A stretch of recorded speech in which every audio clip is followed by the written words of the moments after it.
Here are the 5 best war games that I will never play, and why. In this video, I'll tell you about 5 war games that I really would love to play, but never will. However, maybe you will change my mind on one of them. No more. I mean, let's be reasonable. First one is going to be War Room. It is a giant epic game that covers all of the World War II. You split into 2 teams and you try to control capitals of different countries. And it has everything. It has a giant board of the whole world. It has little pieces that you move around and there's tons of them. You write down your moves on a sheet so you feel like this general and just writing down things and sending your troops into battle. There's logistics, there's so many things, and it's not that complex actually. However, it does cost more than 200 euros. The older I get, the more reasonable I get. Thank God Jānis is not here to oppose me, but I will not play it more than once a year, maybe even less, because of its scope and how many players are needed and the involvement. It's just not gonna happen. For that amount of money, I guess I could get 5 other games. Wait, what is it, 25? Never mind. 2 other games that are really good. I think that's the biggest reason why it's never going to be played. Next game is Baltic Gap. We, and I, and this channel is from Latvia. And Latvia was right on the Eastern Front during World War II. And there was some heavy fighting here in the middle of Latvia. And there is a game that covers that. How awesome is that, right? Well, it is part of a wargame system that covers many games. And what that means is you have to read the system's rulebook, which is over 50 pages. And wait, that's just the system rulebook. You still have to read some 10 to 20 pages for the game itself and the differences from the system. And I've actually tried reading the rulebook. What I found out is if you, dear viewer, have insomnia or problems going to sleep, that rulebook is going to solve your problems. I mean, I've never fallen asleep as fast as trying to read that game. And then, even if I get through it, I have to find someone to teach all of that, which is just insane. So sadly, I'm gonna read about the Baltic Gap and the battles that happened here during the World War II only in books, and not get to play them in this current game. Even though it looks so awesome and the map is great, it covers the whole of Latvia, Lithuania, and Estonia. It's just... Let's move on to the next one. The next game is called Empire of the Sun, the Pacific War. It's by very famous designer, if you're into the wargame hobby like I am, Mark Herman. The game covers World War II in the Pacific. It's in the name. For this game, I am brave enough to admit that I'm a scaredy pants. I'm a wuss, I am afraid of this game. It's...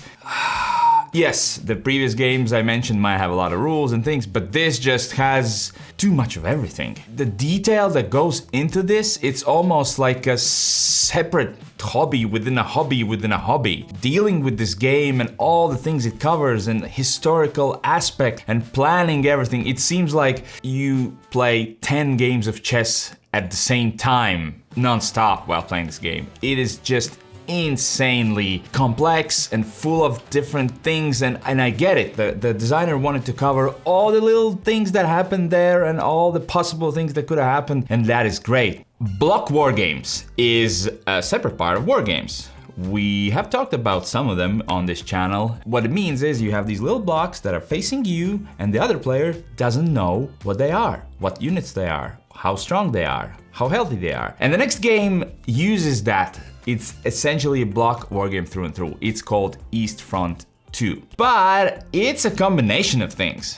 This game is expensive. This game has a ton of blocks they have to glue. Well, it's a minor thing, but still quite annoying. And it has quite a bit of rules. And all of these just combine into a package that... I think this game has had the most off and on relationship with my wish list forever. I mean, I've put it on my wish list, I looked at it, then removed it from my wish list, then I put it back on, and then I'm like, no, maybe I'll play it, and maybe I'll not. But I think it's time to admit that I will never play it. I do love block war games, like Sekigahara and Hammer of the Scots are two of my favorite block war games that I played, and I really like the fog of war that the blocks let you experience, that you don't see what's happening and what are those units, so the element of surprise is there.